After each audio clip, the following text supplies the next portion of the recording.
Dans un restaurant, une jeune femme se plaint de ne pas vouloir rentrer chez elle. Sarah se consola avec un peu de soju entre deux plaintes. Son amie Julie pensait pourtant qu'elle était contente d'avoir bougé de chez ses parents. Mais on lui répond que son nouvel appart est giga ghetto. Elle aurait dû prendre son temps et visiter plus d'endroits. Là, elle se tape de la moisissure et des insectes comme coloc. Mais le pire, c'est que les murs ont l'épaisseur d'une cracotte.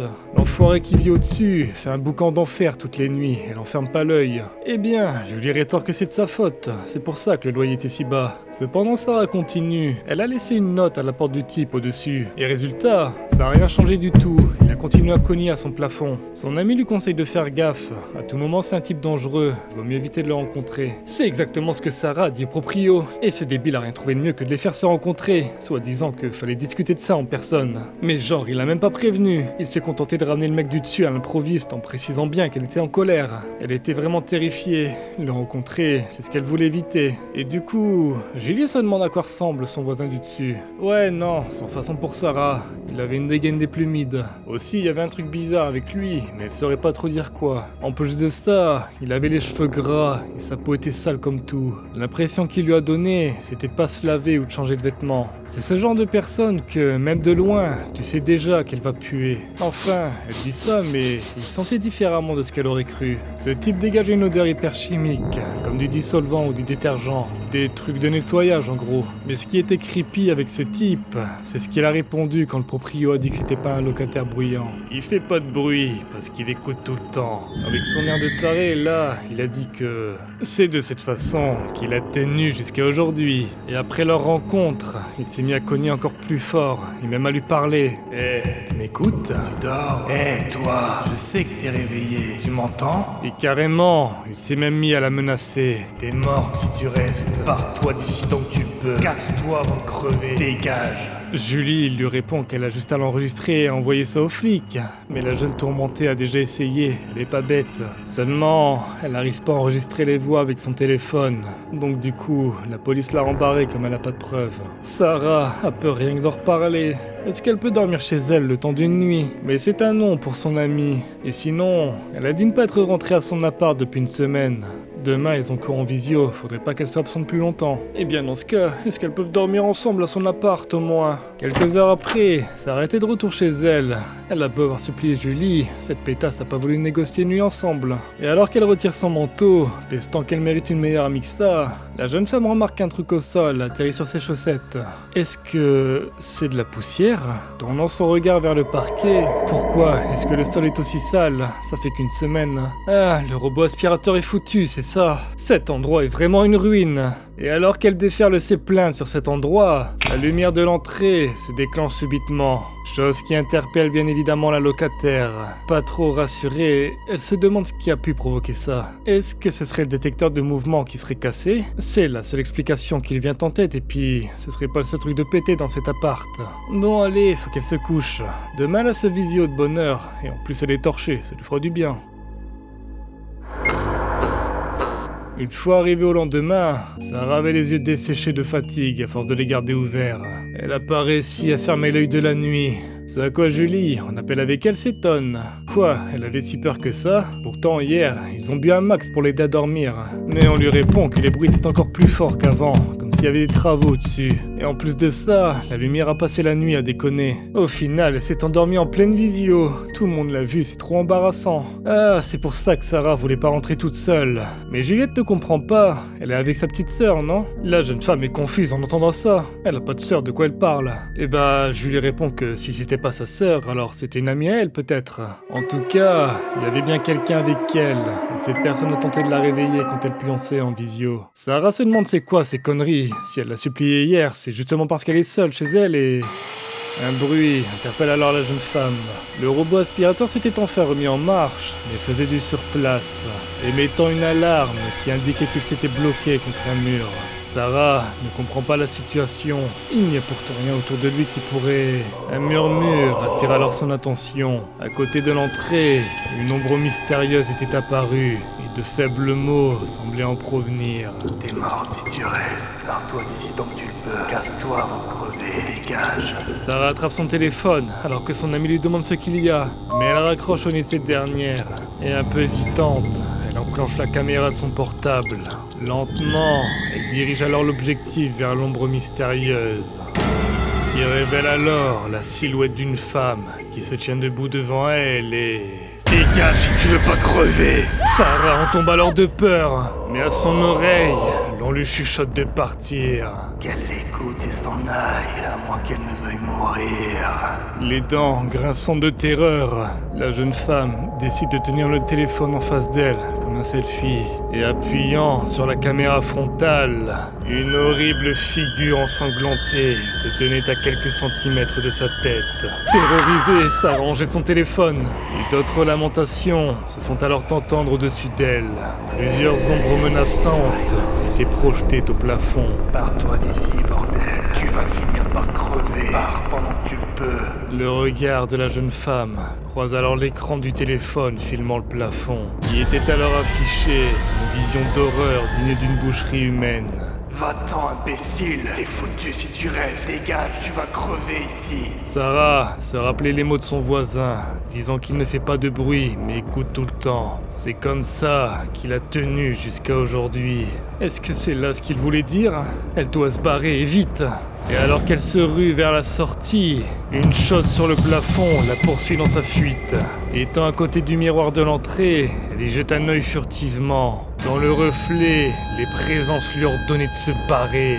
Elle va crever. Et devant le palier de la porte, se tenait une immense ombre projetée sous la lumière. Sarah comprend alors d'où venaient les bruits la nuit, et aussi pourquoi la lumière comme l'aspirateur agissait bizarrement. Elle ne pouvait pas le voir, mais il y a des esprits ici. D'un ultime élan, la jeune femme attrape la poignée vers la sortie. Mais elle a beau essayer, elle ne peut l'ouvrir. Et pour cause dans le reflet, les présences bloquaient la porte pour l'empêcher de partir. Elle va mourir. Maintenant, ne doit pas sortir. À bout de nerfs, Sarah finit par craquer. Fondant en larmes, elle se laisse tomber et abandonne, se voyant déjà morte. Tu vas mourir. Ne sors pas maintenant. Attends ou crève. Soudainement, de l'autre côté de la porte, on demande si tout va bien. Il va rentrer. Sarah reconnaissait cette voix. Les présences maléfiques bloquaient la porte encore plus fermement. Il ne doit pas entrer. Ne le laissez pas faire. Mais malgré leur tentative, la porte finit par s'entrouvrir. Et les esprits se font subitement repousser par une force mystique. Face à Sarah se tenait une silhouette familière, dégageant une forte odeur chimique. Son voisin du dessus avait fait irruption dans l'appartement. La jeune femme se rue vers lui, suppliant qu'il l'aide. Mais l'homme lui couvre la bouche, lui demandant de se taire. Il est au courant, alors silence. Il écoute tout le temps ce que font ses proies. Il a déjà dit pourtant, non? Il ne faut pas faire de bruit pour survivre. Comme ça, il ne se fera pas attraper. C'est comme ça qu'il a survécu jusqu'ici sans se faire prendre. Les fantômes des autres victimes murmurent qu'elles ont échoué. Il a fait une nouvelle victime. Elles ne peuvent pas y mettre un terme. Elles lui ont pourtant dit de partir. Mais maintenant, elle va devenir l'une des leurs, elle aussi.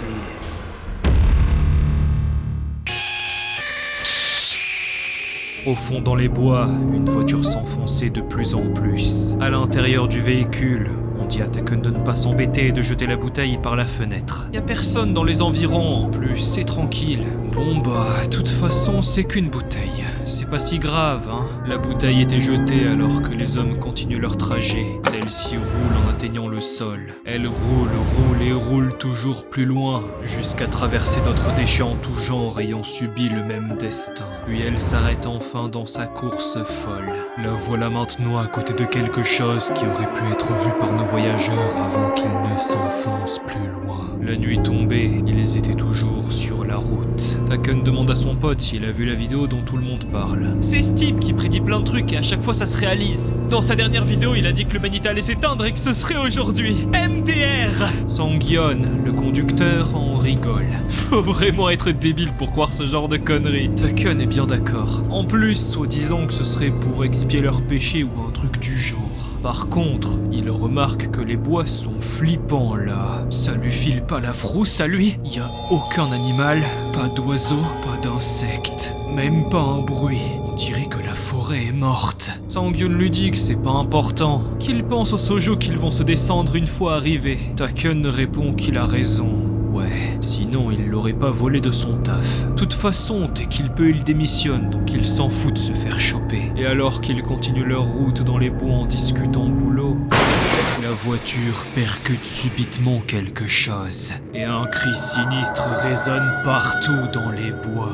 Sang-Gyun s'empresse alors de freiner, et paniqué, il croit qu'il a percuté un truc, genre un élan. Mais face à l'étrange silhouette qu'ils ont devant eux, Ta-Keun rétorque qu'un élan, ça ressemble pas à ça. En tout cas, ce dernier pense que ce truc est mort, donc va falloir le bouger de la route pour continuer. Sortant de la voiture, il faut qu'il se grouille. Et alors que les deux hommes s'avancent vers la dépouille, Ta-Keun se couvre le nez devant la forte odeur putride. Quant à Sang-Gyun, il se fiche d'effroi en voyant à quoi ressemble ce que la voiture a heurté. Bordel, mais qu'est-ce que c'est? On dirait un visage humain, mais avec un corps d'insecte. Il a jamais vu ça. Ta-Keun est en flip total. Ils vont le bouger fissa et il se casse direct. Son pote, lui, a pas trop envie de toucher ce truc, mais bon, pas le choix. Les deux intrus s'avancent alors vers la chose allongée sur le sol. Chose qui affiche un air paisible sur son visage étrangement trop humain et...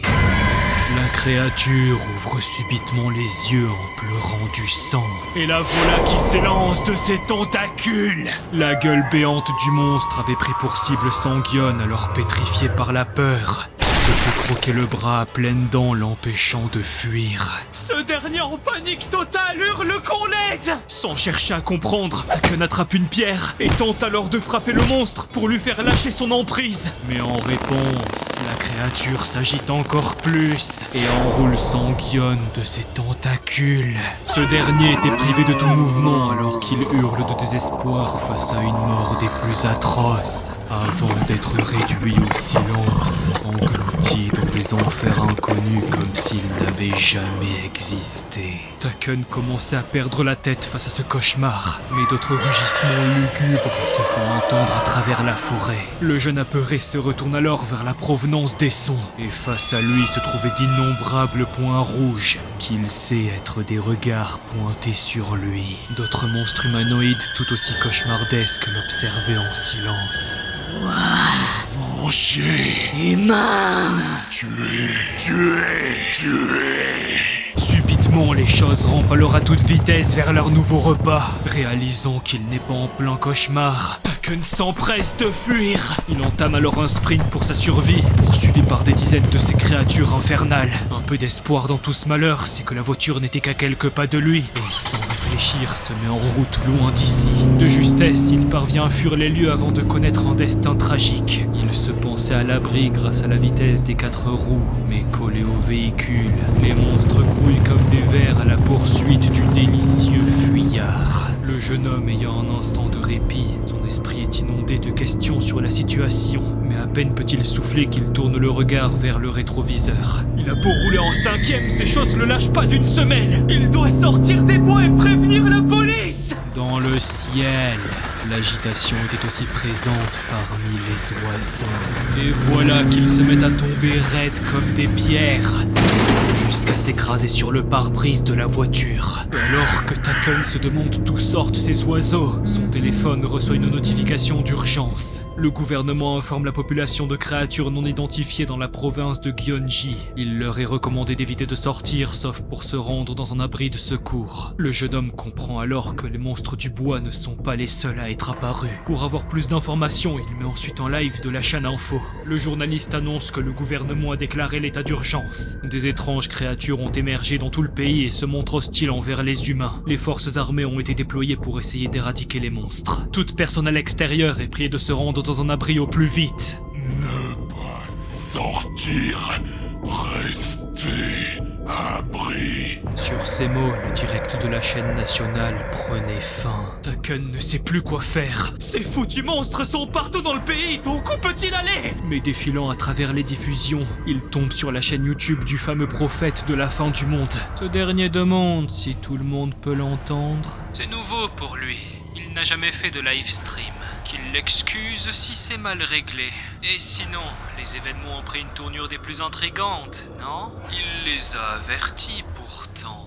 Mais eux tous l'ont ignoré. Enfin, c'est plutôt logique quand on y pense. Après tout, les humains ne croient que ce qu'ils voient. Cependant, ce n'est pas par chance qu'il a prédit l'extinction de l'humanité. Ce sont eux qui ont entraîné ce dénouement. Leur avidité les font trahir leurs amis et famille. Par profit, les humains rasent des forêts, déclenchent des guerres et commettent d'innombrables péchés pour leur intérêt personnel. Quand ils voient un oiseau mort dû au plastique qu'il a ingéré, que ressentent-ils? De la culpabilité? De l'amusement? Rien du tout. Ont-ils ressenti la moindre once de honte en voyant des écosystèmes entiers être éradiqués? Enfin, ceci dit, il comprend. Ce n'est pas de tout repos que de survivre dans l'ère moderne. Mais passons. Il se demande où il veut en venir avec ce blabla ennuyeux? Ne trouve-t-il pas étrange que les créatures aient des visages humains? Peut-être sont-ils des mutants, ou bien des anges de la mort envoyés par Dieu? Il n'y a peut-être pas de réponse correcte, mais avec un peu de déduction quant à la raison de leur existence, il ne fait aucun doute qu'ils sont apparus à cause de l'humanité. En d'autres termes, ils sont la réflexion des péchés de l'homme. Les humains ont créé ces monstres. Tout comme chaque chose en ce monde a un sens, le leur est de punir l'humanité et purifier la terre de sa présence. Tout ce que eux ont à faire est d'accepter la situation et d'en payer le prix. Et s'ils trouvent ça injuste, qu'ils pensent n'avoir rien à se reprocher, c'est qu'ils ne fouillent pas assez. Il a un message pour toutes ces personnes qui pensent être blanches comme neige. Donc la nature est concernée, alors leur existence elle-même est en péché. Donc si Taken a bien compris, ce serait de leur faute à tous si ces monstres sont là? Non, ce type est fou. Le simple fait d'exister serait un péché à cause d'un peu de pollution? Qu'il aille se faire foutre. L'armée va s'occuper de ces choses. Mais alors que le jeune homme s'approche de la ville, la route se trouve être bloquée. Continuons à pied, il va devoir trouver un autre chemin. Ce qu'il voit arrive encore à le troubler malgré ce qu'il a déjà vu. Destruction et massacre était le nouveau panorama qui s'offrait à lui. Dans les rues vagabondaient des immondices sortis des pires cauchemars possibles. Leur raison d'être était bien de savourer tout pécheur peuplant ce monde. Son déni prenait fin. Taken réalisait que l'humanité allait bien s'éteindre. Et derrière, les palours se rapprochent. Une créature difforme était là et comptait purifier l'existence du jeune homme. Dois tuer humain, dévoré. Parmi toutes les pensées qui pouvaient affluer dans l'esprit de la proie, seul le déni revient prendre sa place. C'est ça! Tout va bien! Ce n'est qu'un rêve! Au dernier moment, il va se réveiller et...